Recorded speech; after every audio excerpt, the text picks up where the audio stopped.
Nosso texto de hoje diz o seguinte: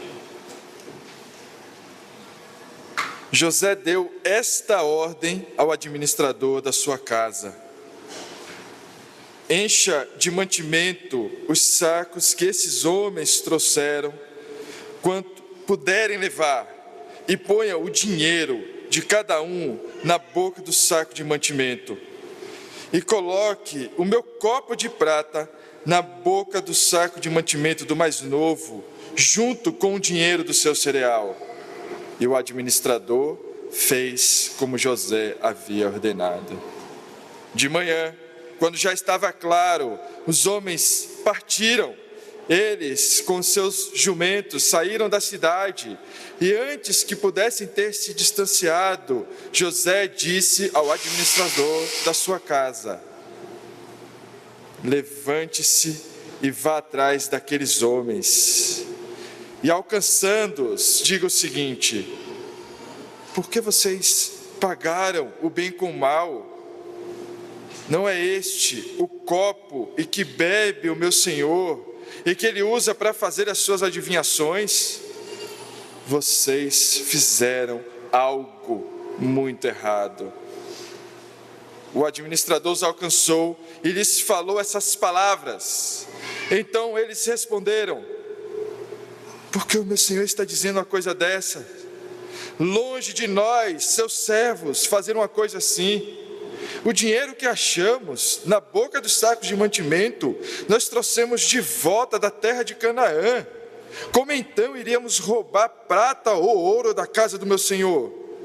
Se algum de nós tiver esse copo, será morto, e nós ainda seremos escravos do meu senhor. O administrador respondeu: que seja como vocês disseram. Aquele com quem for encontrado o copo será meu escravo, os outros ficam livres. Eles se apressaram, cada um colocou o seu saco de mantimento no chão e o abriu. O administrador os examinou, começando do mais velho e acabando no mais novo. E o copo foi encontrado no saco de mantimento de Benjamim. Então eles rasgaram as suas roupas. Cada um carregou de novo o seu jumento, e eles voltaram para a cidade. Oremos mais uma vez. Obrigado, Senhor, pela Tua palavra. Clamamos pelo Teu auxílio, clamamos pela Tua iluminação, clamamos por clareza, clamamos por instrução, clamamos por alimento. Que o Senhor nos alimente nessa manhã pela Tua palavra. Em nome do Senhor Jesus. Amém. Enquanto a gente vai acompanhando essa narrativa se desenvolver, a gente vai observando como a pressão vai subindo. Constantemente a pressão está subindo. A dificuldade, as coisas parecem que estão ficando cada vez mais difíceis, cada vez mais tensas. Cada vez as situações parecem mais repletas de tensão e de pressão em todos os ambientes. Parece que o Egito não fica mais restrito apenas àquele Egito localizado ali em determinada região, mas parece que o Egito agora acompanha eles aonde eles forem. Existe, por exemplo, toda a pressão na família.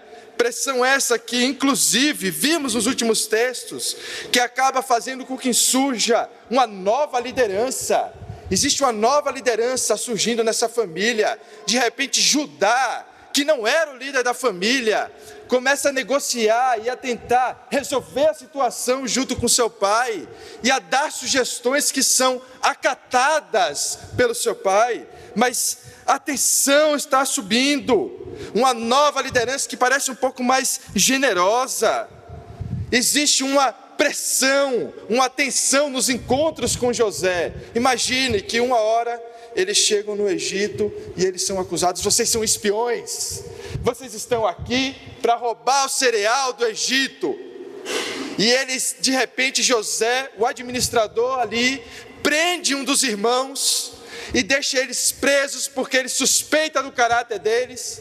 Quando eles voltam de outra vez, ele diz: olha, leve eles até minha casa, eles vão comer comigo.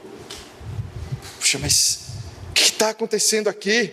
E quando chegam na casa, de repente, aquele homem poderoso organiza os irmãos em ordem, organiza na ordem determinada, do mais velho para o mais novo.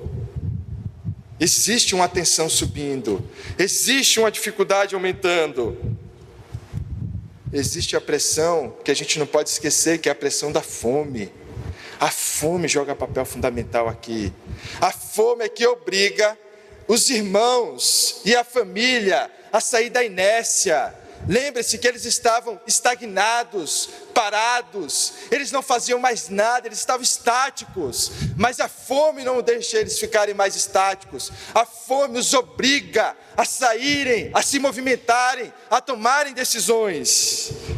E o tempo todo a pressão está aumentando, a fome continua. O cereal que eles tinham levado antes acabou. O irmão está preso no Egito. Aquele governador nos acusa de espiões. Ele quer que a gente leve o irmão mais novo, mas nosso pai não quer que leve, porque ele disse que se perder Benjamim, ele ficará sem filhos. E chega um outro irmão sugerindo uma coisa maravilhosa: se a gente não trouxer Benjamim, você pode matar os meus próprios filhos. E o pai também não aceita, e fica aquela tensão e a pressão subindo constantemente. E aí Judá dá uma sugestão melhor: se não trouxermos Benjamim de volta, você pode tirar a minha vida. Parece um pouco melhor, ainda não é o ideal, mas dessa vez parece que Jacó aceita a sugestão, e a tensão e a pressão continuam subindo. Eles retornam ao Egito, mas eles não retornam ao Egito porque Simeão ficou lá, concordam? Se vocês lembrarem do texto, por que eles retornam ao Egito? Por causa da fome, o cereal acabou. Eles deixaram o irmão preso lá, voltaram para sua terra, comeram todo o cereal. Foi necessário a fome lembrar eles: olha, vocês deixaram o irmão lá no Egito, estão lembrados? Olha, aquele governador disse que quando vocês retornassem lá, porque esse cereal ia acabar, vocês precisavam levar Benjamim. Vocês estão lembrados disso? Ou vocês já esqueceram? Eles retornam não porque agora eles são virtuosos, corajosos, leais, mas porque eles estão com fome. A fome lembrou eles. A fome não os deixou esquecer que Simeão estava preso. E diante desses elementos, uma pergunta que constantemente a gente tem que fazer é: será que esses irmãos mudaram? Será que esses irmãos estão diferentes? Será mesmo? Ou será que eles estão agindo apenas por necessidade? E essa é provavelmente a pergunta que está na cabeça de José. Eu estava conversando com o Júlio sobre esse texto, e o Júlio, como vocês puderam perceber na introdução, tem uma capacidade de levar tudo para o cinema, tudo para a narrativa, tudo para ele é roteiro, e ele tem razão aqui, ele tem razão, isso aqui é um roteiro. E olha, Júlio, é um roteiro melhor do que Casablanca. Nem Casablanca chega perto desse roteiro aqui, porque quando a gente olha um roteiro, nós precisamos olhar tipos diferentes de personagens. Nós temos sempre aquele que é o herói. Quem é o herói? É aquele que é virtuoso, que aceita o dano, que toma as decisões corretas, independente quanto custe a ele, porque ele é leal, ele é honesto. Nós já sabemos nesse ponto da história que esses irmãos são muitas coisas, mas heróis talvez eles não sejam. Nós temos um outro tipo de personagem, que são aqueles que nós chamamos de anti-heróis. Sabe aquele tipo de filme, por exemplo, para usar o exemplo do Júlio, por exemplo, na série Breaking Bad, de repente você se pega torcendo para o Walter White, vai dizer: ai, agora a polícia vai pegar ele. puxa, não, escapa. Ufa, foi por pouco. Quase a polícia prendeu o traficante. E a gente de repente está torcendo para o traficante. O que está acontecendo aqui? Você para pensar de repente, não, peraí, eu estou fazendo uma coisa errada, eu estou assistindo isso aqui errado. Porque eu estou torcendo para o cara errado, eu devia torcer para a polícia. Por que isso acontece? Porque esses personagens, eles são dúbios. Eles em alguns momentos demonstram bondade, em outros momentos são egoístas, narcisistas. Nós em geral chamamos esses personagens de anti-heróis. Eles têm os seus deslizes, eles não têm uma moral tão ilibada, tão polida, mas eles são capazes de algumas coisas boas, ao mesmo tempo que eles são capazes dos maiores desastres e atrocidades. E nós temos pelo menos mais um personagem, que é o vilão, que não se importa absolutamente com nada relativo à moral. Ele não quer saber de moral, ele não tem consciência, ele não está se preocupando com o que é certo e o que é errado. Ele quer saber o que é melhor para ele, o que é melhor para ele, o que ele pode ganhar. Esse é sempre o vilão. E o que está aparente nessa narrativa que está exposta aqui do texto é: quem são esses irmãos? Nós sabemos que esses irmãos não são os heróis, mas será que eles são anti-heróis? Ou será que eles são vilões mesmo? Ou será que não existe moral para eles? Não existe salvação? Não existe recuperação? Mas em narrativas bem desenvolvidas, em roteiros bem trabalhados, nem tudo parece o que é. Ou, geralmente, as coisas que parecem não são. E é aí que está o nosso dilema. Aí é que está o dilema de José. Ele está olhando para aqueles irmãos, que não são mais jovens, mas agora são velhos, já com seus cabelos brancos, já são amadurecidos, que há muito tempo ele não vê. Eles parecem mudados, mas ao mesmo tempo, ele sabe do que eles são capazes. Ele conhece o coração daqueles homens, ele sabe o que eles fizeram. Ele passou pelas mãos deles. Quem são esses que estão na frente agora de José? Quem são aqueles irmãos? E como foi falado aqui, o verdadeiro caráter de uma personagem, o verdadeiro coração de uma personagem, só é revelado na pressão, é na provação, é no teste do caráter. É assim também que os nossos corações são revelados, é na pressão, é na provação, é no teste do caráter. É muito fácil a gente tomar boas decisões quando a gente não vai sofrer danos, a gente não tem nada a perder. Seja uma decisão ou outra, eu não vou perder nada, está tudo bem. Então é fácil, avaliando duas coisas, quando eu vejo que eu não vou perder nada, tomar uma decisão mais acertada. Mas o difícil é tomar uma decisão correta, quando ela pode custar tudo a gente. Essa é a pressão, esse é o teste do caráter. É quando a gente decide pelo certo, quando a decisão pelo certo não é o melhor para nós, não pelo menos do ponto de vista prático, onde tomar uma decisão correta pode nos fazer sofrer, mas ainda assim, nós tomamos uma decisão correta. E o nosso texto de hoje é sobre isso, é sobre pressão. Nosso texto de hoje é sobre tensão. Nosso texto de hoje é sobre teste do caráter. Nosso texto de hoje tenta responder a pergunta: quem são esses irmãos? Será que são aqueles mesmos que uma vez venderam seu irmão mais jovem, levando apenas um manto ensanguentado até o seu pai? Ou será que eles mudaram? Quem são esses que estão aqui? E para isso nós vamos dividir o nosso texto de hoje em 3 partes, para tentar nos ajudar a encontrar essa resposta, a responder se esses personagens são heróis, anti-heróis ou vilões, nós não sabemos. Em 3 partes. Primeiro, os versículos 1 a 5 nos apresentarão a trama, o plano. Versículos 1 a 5, a trama. Versículos 6 a 12, o teste. E por final, o versículo 13, a resposta.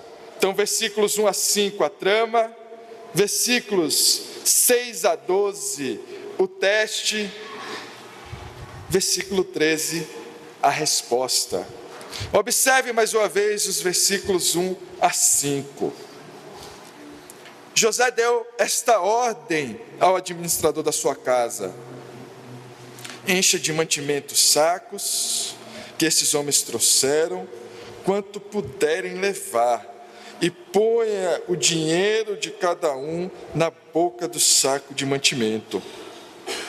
E coloque o meu copo de prata na boca do saco de mantimento do mais novo, junto com o dinheiro do seu cereal. E o administrador fez como José havia ordenado. Então a primeira coisa que a gente precisa considerar aqui é que a gente pode ter a tendência a observar esse movimento de José como um movimento de vingança, como um movimento de alguém que de repente agora ele está manipulando todas as coisas, manipulando a situação, fazendo jogos psicológicos com os seus irmãos, deixando eles em suspense o tempo todo, para no final ele se revelar e revelar a sua vingança definitiva. Finalmente, aqueles homens vão pagar pelo mal que fizeram a José. A primeira coisa que a gente precisa lembrar aqui, especialmente do texto da semana passada, é que isso aqui não é uma manipulação apenas vingativa de José. Lembre-se do texto da semana passada, quando José vê os seus irmãos entrando, quando José vê Benjamim, que é filho da sua mãe, ele não se sustenta, ele se esconde para chorar. José não está apenas numa situação de frieza, ele não está frio olhando, frio e calculista, se vingando, manipulando, fazendo jogos com seus irmãos, mas ele está em sofrimento, ele está em dor, ele está chorando, aquilo não é fácil para ele já tinha esquecido essas coisas, e até agradeceu a Deus, porque Deus o fez esquecer da terra dos seus pais, a terra do seu sofrimento, deu o nome dos seus filhos, para lembrar que ele esqueceu, que Deus deu uma nova situação para ele, até que a fome lembra de José, lembra José dos seus irmãos, até que a fome lembra José da casa do seu pai. Então isso não é apenas uma manipulação, José está em conflito. Os irmãos voltaram por Simeão, mas os irmãos demoraram demais. Parece que a confiança de José não está lá. Ele vê aqueles irmãos que dão sinais dúbios de mudança. Às vezes ele olha para eles e talvez ele pense: puxa, eles parecem realmente mudados.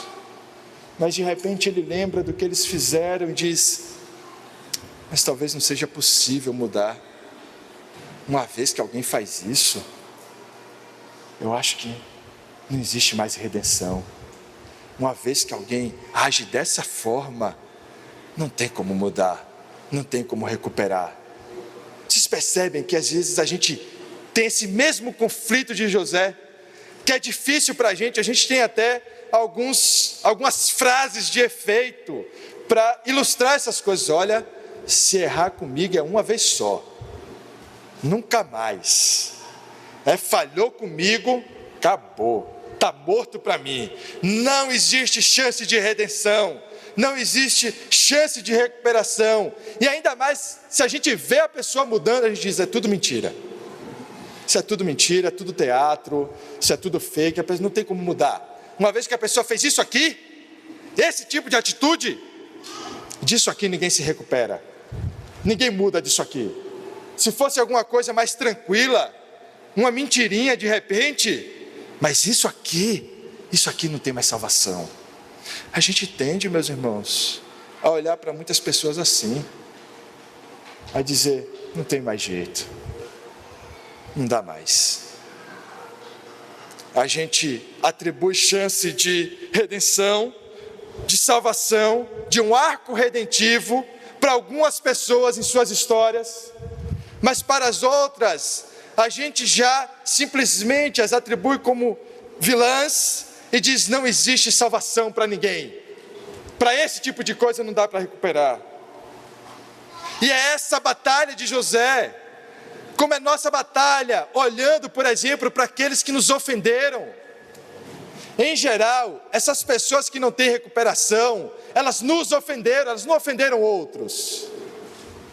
Elas foram ofensivas com a gente, elas nos agrediram, elas nos tiraram alguma coisa, elas nos causaram dor, elas nos causaram sofrimento. A gente pode perdoar o sofrimento causado a outros, mas o sofrimento causado a mim, esse eu jamais perdoarei. Essa é a luta de José. Ele está olhando aqueles irmãos, está dizendo, olha, eles me causaram dor, eles me causaram sofrimento, eles me tiraram da casa dos meus pais, eu não vi o meu pai envelhecer, eu não vi a minha mãe, eles me tiraram tudo isso.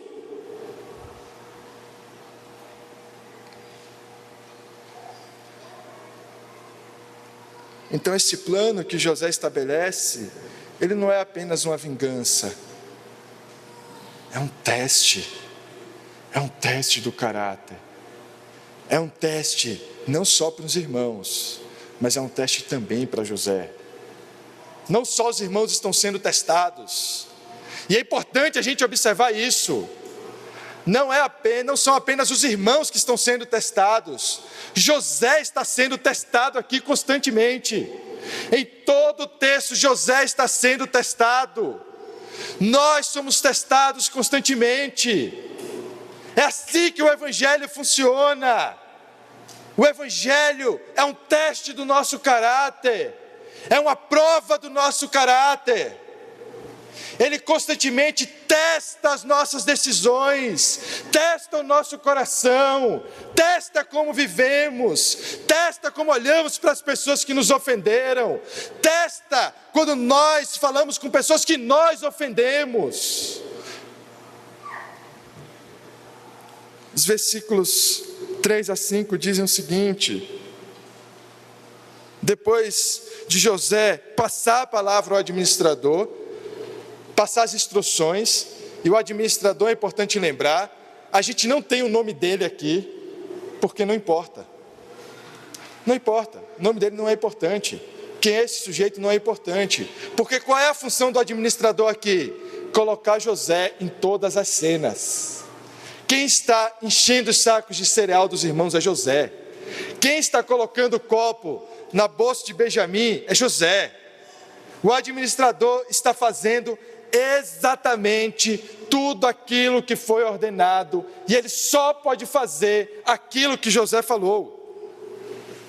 Então, de manhã, quando já estava claro, os homens partiram, eles com seus jumentos, saíram da cidade, e antes que pudesse ter se distanciado, José disse ao administrador da sua casa, ele diz exatamente o que ele deve repetir: levante-se e vá atrás daqueles homens, e alcançando-os, diga o seguinte: por que vocês pagaram bem com o mal? Não é este o copo que bebe o meu senhor, e que ele usa para fazer as suas adivinhações? Vocês fizeram algo muito errado. Então José instrui o administrador com as palavras exatas. Não é a primeira vez que ele faz isso. A gente viu nos textos anteriores, especialmente no texto anterior, quando eles chegam para na casa de José para receber a refeição, eles são recebidos com a paz do Senhor. A paz do Senhor seja com vocês. E eles estão espantados porque um egípcio está dizendo isso. Não, é José quem está dizendo isso aos irmãos, porque as palavras estão sendo dadas por José para que elas sejam literalmente repetidas, exatamente como José ordenou. E ele diz exatamente: olha, você vai chegar para eles e vai dizer: por que vocês pagaram o bem com o mal? Os irmãos estão tomando o seu caminho, provavelmente tranquilos. Parece que a maré mudou. Parece que as coisas agora finalmente começaram a dar certo. Finalmente agora as coisas estão funcionando para mim. Eles acabaram de sair de uma refeição onde beberam até ficarem felizes com o governador do Egito. Mas não sei se vocês já tiveram aquela sensação assistindo algum filme. Quando, por exemplo, você está assistindo um filme, de repente tudo está muito certo. Aí o que você faz? Você vai olhar o tempo do filme. E ainda falta 1 hora. Vocês já fizeram isso? Faz o tempo todo. Parece que está tudo se caminhando para o final. Está tudo certo, está tudo encaixado. Aí você olha, falta 1 hora e 30 minutos para acabar o filme. Fala, ainda vai dar muita coisa errada aqui. Então essa cena parece exatamente isso, sabe? Quando você está assistindo, eles estão saindo felizes, estão carregando seus cereais, está tudo certo, eles recuperaram o irmão, Benjamim está voltando com eles vão conseguir cumprir a palavra, eles são os heróis agora, é a hora deles de brilhar, agora eles vão se consagrar, está tudo certo, está tudo perfeito. Aí você bota no tempo, ainda tem muito tempo nesse filme. Esse roteiro ainda está pela metade, ainda tem muita coisa acontecendo, e às vezes a gente tem esse tipo de experiência na nossa vida. Primeiro, porque nós temos a mentalidade do culpado, nós não conseguimos desfrutar de tempos tranquilos, e todas as vezes que nos encontramos em tempos tranquilos, a gente acha que tem alguma coisa errada, a gente não consegue ver graça nessas coisas, a gente não consegue ver a mão de Deus, porque nós somos culpados. E trabalhamos com a consciência de alguém que é culpado. E alguém que é culpado tem que ser punido, não pode ter descanso.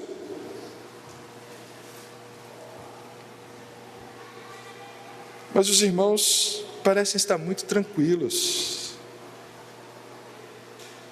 Juntam suas coisas, estão caminhando triunfantes. E aí chega o nosso segundo ponto. E é sempre assim, né? Quando a gente está mais confiante, quando nós estamos mais certos de que agora Deus está nos abençoando, é que em geral vem o teste mais difícil. Não é assim? A gente está confiante, está triunfante. Olha, eu estou conseguindo orar, eu estou até lendo a Bíblia. Eu cheguei em março e ainda estou no plano de ler a Bíblia em 1 ano. O ano passado eu parei em janeiro. Então eu já evoluí do ano passado para esse. Olha, está tudo dando certo. Que maravilha! E a gente de repente está confiante. E aí o que acontece quando a gente fica confiante? É sempre assim. Sempre assim. É aí que vem o mais difícil dos testes. É sempre assim. Deus coloca alguma coisa ali que você diz, eu não percebi que isso estava chegando. A confiança nos deixa cegos para as coisas que estão acontecendo ao nosso redor. E esse é o nosso segundo ponto, é o ponto do teste. Olhem os versículos 6 até o 12, nós temos o teste, o nosso segundo ponto. Versículo 6 diz o seguinte: o administrador os alcançou e lhes falou estas palavras. Que palavras? As mesmas palavras de José. Então, Moisés aqui, ele não vai escrever novamente as palavras. Ele só colocou, olha, isso que ele ouviu, ele disse exatamente aos irmãos. Então os irmãos responderam. Então eles responderam: por que o meu Senhor está dizendo uma coisa dessas? Longe de nós, seus servos, fazer uma coisa assim. Olha a confiança dos irmãos. Porque o que eles estão fazendo? Eles estão agora tentando defender o seu próprio caráter. Nós jamais faríamos uma coisa dessas. Nós nunca faríamos isso. Nós jamais pagaríamos o bem com o mal. Nunca faríamos isso. Não somos capazes disso. Nós não fazemos mal nem para uma mosca. Por que o seu Senhor está dizendo isso? Nós, os seus servos, humildes, honestos, bondosos, jamais faríamos isso.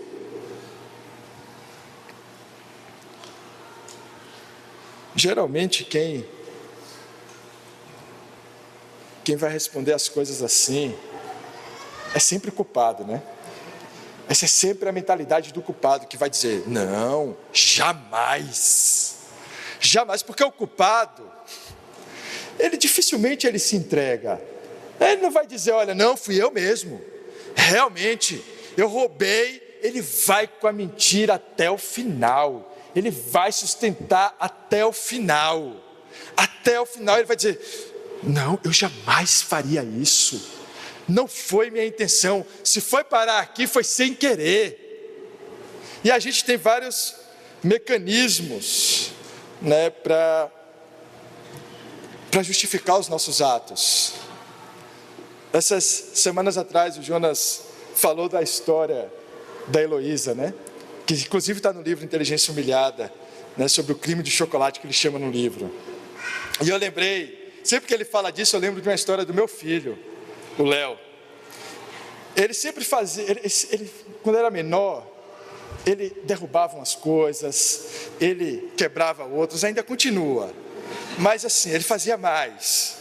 E aí de repente ele tentava dar um tapa na irmã, eu dizia: por que você fez isso? Ele fazia: não fui eu, papai, foi minha mão. Então essa era a justificativa para ele, nunca era ele, era a mão dele. Como se a mão dele fosse uma pessoa fora dele.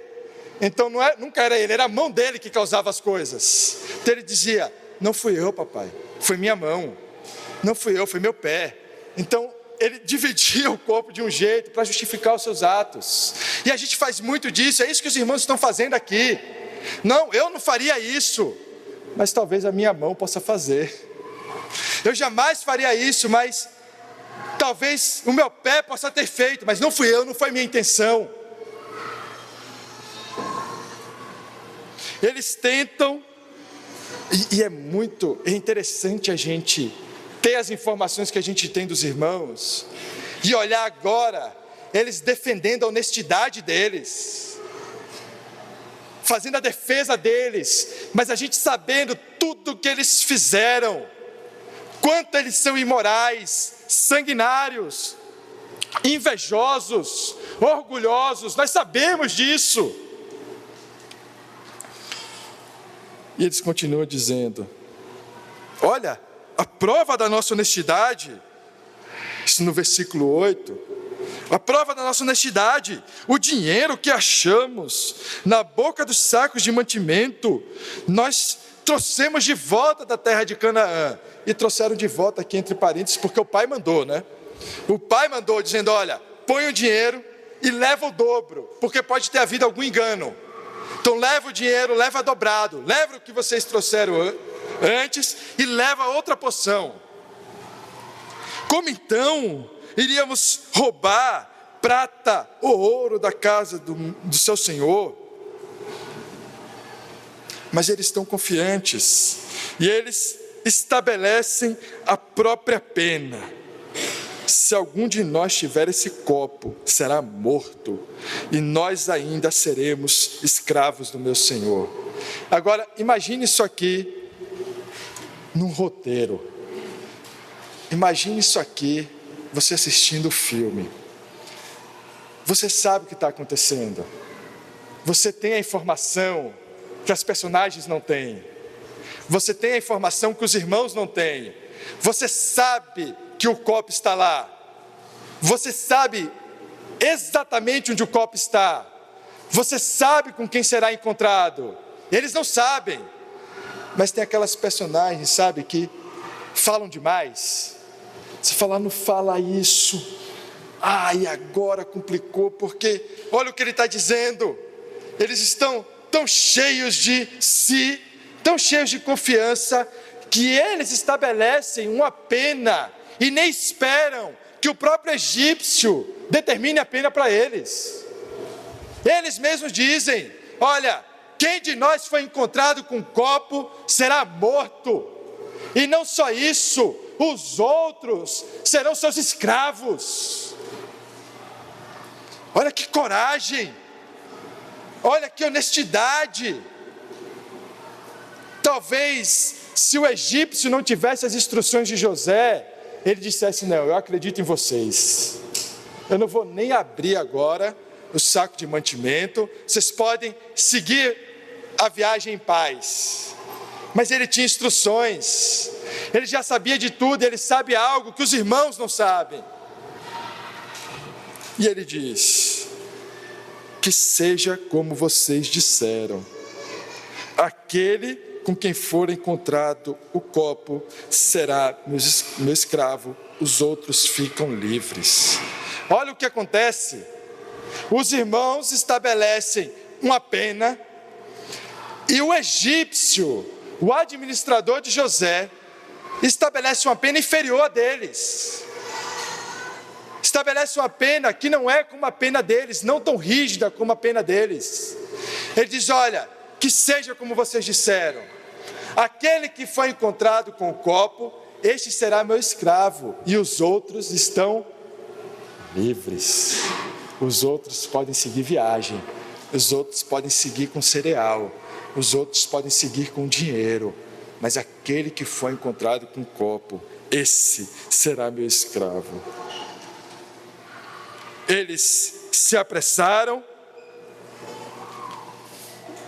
cada um colocou o seu saco de mantimento no chão e o abriu.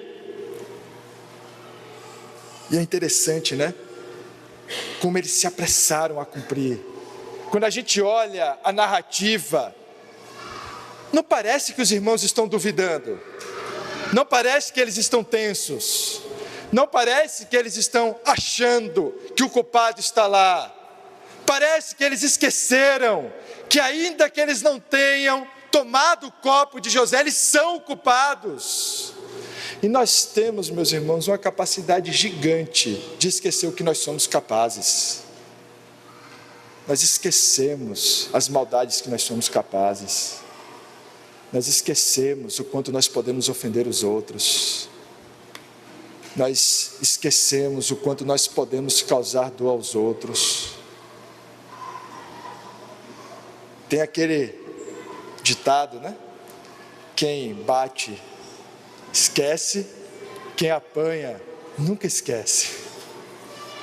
Nós lembramos muito das dores que são causadas a nós por outros, mas temos uma capacidade infinita de esquecer as dores que nós causamos a outras pessoas. E esquecemos o quanto nós somos capazes de ofender os outros, de ofender inclusive aqueles que nós amamos. Como nós somos capazes de ofender aqueles que nós amamos. Como nós somos capazes de causar dor àqueles que nós mais queremos bem.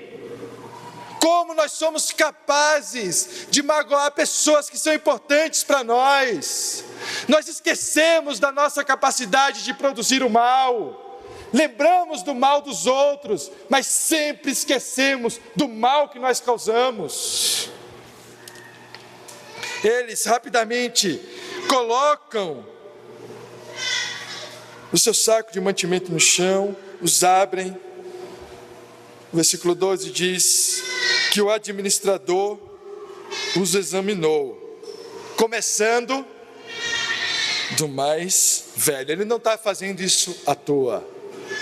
Ele não está fazendo isso à toa. Existe um roteirista. Existe um roteirista aqui. O administrador é José na cena. Ele coloca José na cena. Não é o administrador que está olhando os sacos dos irmãos, de cereal dos irmãos. É José que está ali. É José que está observando. É José que está examinando. É José que está observando do mais velho para o mais novo, na ordem que ele tinha arrumado também na mesa, quando naquela vez ele deu uma porção 5 vezes maior ao mais novo. É ele que está na cena, o administrador é José na cena.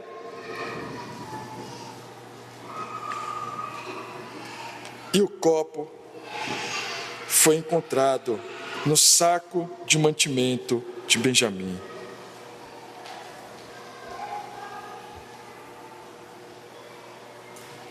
E vem nosso terceiro ponto. A trama foi estabelecida, o teste está na frente deles, eles estão sendo agora provados, testados, o roteiro está ali colocado na frente deles, eles têm a possibilidade, olha só, eles têm a possibilidade de deixar um irmão mais novo como escravo e retornar ao seu pai com cereal e dinheiro. Vocês já viram isso antes? Vocês já viram isso em algum lugar antes? Isso parece familiar a vocês? Essa é a possibilidade que o administrador colocou na frente deles. Olha, vocês têm a possibilidade de deixar o seu irmão mais novo como escravo aqui no Egito e de retornar à sua terra como heróis, porque vocês retornarão com cereal e com riquezas. Vocês serão salvadores do seu povo. Deixe esse irmão aqui, deixe esse irmão mais novo aqui e retornem, levem aquilo que vocês têm para levar. É isso que está sendo oferecido, é isso, esse é o teste, isso é o que está diante deles. E a gente já viu esse filme antes.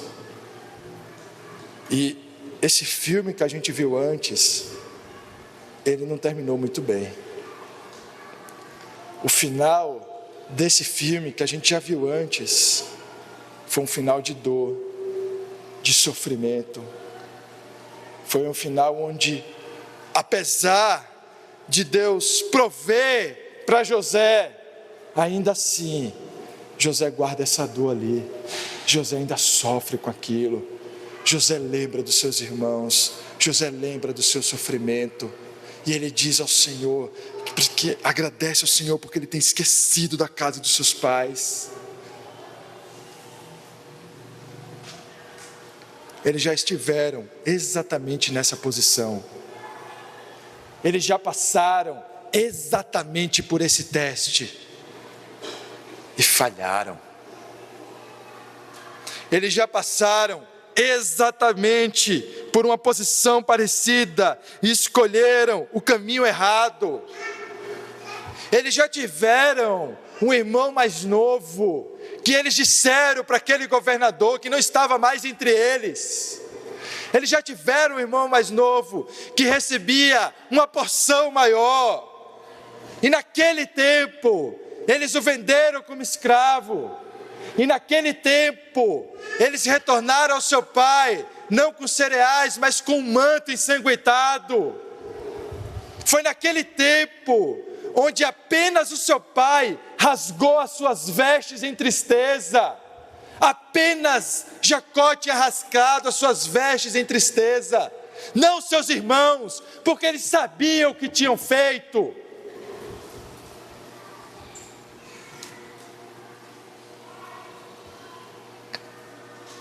Eles têm uma nova chance, experimentando exatamente a mesma prova. E a pergunta que nos fica é: o que será revelado agora sob pressão?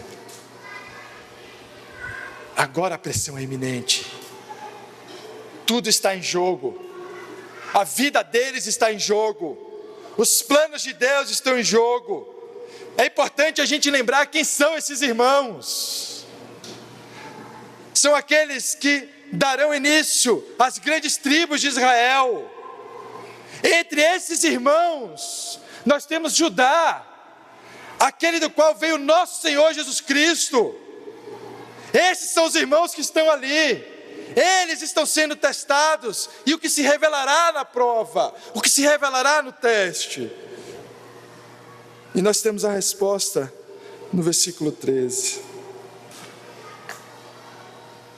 Então eles rasgaram as suas roupas.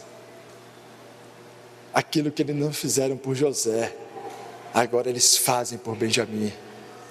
Aquilo que eles não fizeram quando entregaram o seu outro irmão mais novo, eles fazem agora por esse irmão mais novo, porque eles rasgam as suas vestes. Eles não questionam Benjamim, pelo menos Moisés não relata isso. Eles não olham para Benjamim e vão dizer: olha, você fez isso? Eles não questionam ou não suspeitam que estão sendo manipulados por uma trama de José. Eles não suspeitam disso porque eles sabem que são culpados. Eles sabem que são culpados. Eles sabem que pecaram. Eles sabem que eles fizeram o mal, mesmo que não seja aquele mal. Quanto mal eles fizeram, eles sabem disso. Por isso eles rasgam as vestes. Mas parece que aqui existe mudança. Parece que existe uma chance de redenção. Porque esses irmãos, depois que eles rasgam as suas vestes em tristeza, eles não colocam novamente os mantimentos no jumento e seguem ao seu pai. Eles retornam ao Egito. Eles voltam ao Egito. Eles retornam o caminho, eles voltam para a cidade. Eles não precisavam voltar. O administrador falou: aquele que foi encontrado com o copo, este será meu escravo, e os outros estão livres, podem ir. Eles não vão. Eles voltam para o Egito. E é difícil voltar para o Egito quando a gente tem uma porta de saída do Egito, quando a gente tem algo que nos dê a possibilidade de escapar do Egito, e não só de escapar do Egito, mas de escapar do Egito ganhando alguma coisa, a nossa tendência é abraçar e dizer: isso aqui é Deus me dirigindo, Deus quer que eu siga, e Deus quer que eu salve o meu povo. Se eu tenho que sacrificar alguns no caminho, esse é o preço que Deus quer, nunca é Ele, é sempre Deus. Deus quer, Deus que quer assim, Deus que quer que esse fique para trás, Deus quer que eu seja o herói, Deus quer que agora eu saia do Egito. Nunca é Ele, nunca é Ele, é sempre o outro, é sempre Deus, é sempre alguém, é sempre o Egito. Porque tudo que a gente quer é sair do Egito. Porque o Egito é lugar da provação. O Egito é o lugar da revelação do caráter.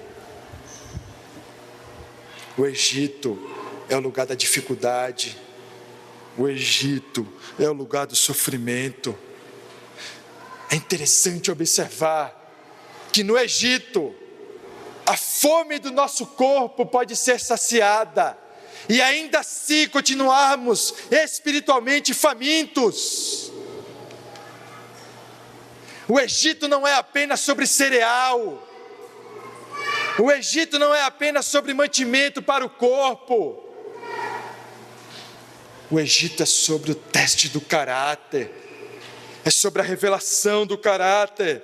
É sobre a fome da nossa alma. É sobre o desejo da nossa alma. É sobre o desejo dos nossos corações. O que mais nós queremos? Nós queremos cereal e riquezas, ou nós queremos encontrar Cristo? O que você veio buscar aqui nessa manhã? Por que você veio aqui? Por que você está aqui essa manhã? Você veio atrás de cereal, de bênçãos. Deus pode dar isso, mas de nada vale se a sua alma continuar faminta, se o seu coração continuar um coração de pedra, endurecido, que não bate pelo Evangelho, que só bate para fugir do Egito, porque você não quer ser provado, você não quer ser testado, porque no final das contas, nós sabemos o que o teste vai revelar, nós sabemos o que o teste vai revelar, nós sabemos o que a prova vai revelar, e a prova nunca revelará que nós somos inocentes, a prova sempre vai mostrar que nós somos culpados, a prova sempre vai mostrar que nós não somos os heróis, não somos nós os heróis. Mas se existe cereal no Egito, também existe redenção no Egito. Se existe alimento para o corpo no Egito, surpreendentemente, é no Egito que a nossa alma pode se encontrar mais saciada. É nas provações onde nós mais podemos ver Deus. São nos testes onde nós nos encontramos com Ele. São os testes, é a fome, é a acusação, são essas coisas que nos lembram da nossa incapacidade, da nossa necessidade, da nossa culpa, mas não nos deixam apenas com a nossa necessidade e a nossa culpa, o nosso egoísmo, o nosso ego, mas é o Egito que nos faz olhar para aquele que supre todas essas coisas. Que o nosso corpo sinta fome, mas que a nossa alma seja saciada pelo Evangelho. Que o nosso corpo padeça, mas que a nossa alma se encontre com o Senhor. É óbvio que nós queremos cereal, é óbvio que nós queremos alimento, é óbvio que nós queremos ter uma boa vida, e não existe nenhum problema nisso, mas esse não é o nosso objetivo. Que o nosso corpo padeça de fome, mas que a nossa alma se encontre saciada. E esse é o nosso desafio. Nós passamos por Egitos diferentes, dificuldades diferentes, experiências de vida diferentes, mas servimos ao mesmo Deus, meus irmãos. Nós temos dores diferentes, sofrimentos diferentes, mas o mesmo Deus, o mesmo Senhor, o mesmo alimento, o mesmo cereal, o mesmo coração dado por Ele. Os irmãos dão sinais de que a fome, de que o Egito está mudando eles. Eles retornam ao Egito junto com o irmão culpado. Mas a pergunta que ainda fica, e que será respondida nos próximos textos, é: o que mais eles encontrarão no Egito? O que mais eles ainda vão encontrar no Egito? E a pergunta que fica para a gente essa manhã é: o que você tem encontrado no seu Egito? O que você tem encontrado no meio das suas dificuldades? Talvez um dos maiores desafios da vida cristã seja encontrar Deus no meio dos nossos sofrimentos, seja encontrar saciedade no meio da fome, seja encontrar vida na morte, não na nossa morte, mas na morte daquele que venceu a maior das provações, o maior dos Egitos, encontrar vida no sangue do Cordeiro, no sangue de Cristo. Vamos orar, meus irmãos.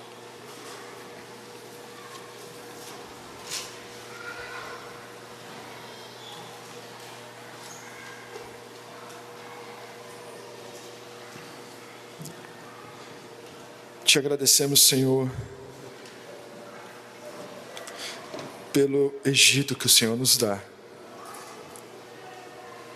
Te agradecemos pelos sofrimentos, pelos testes, pelas provações, porque sabemos que tudo está em Tuas mãos.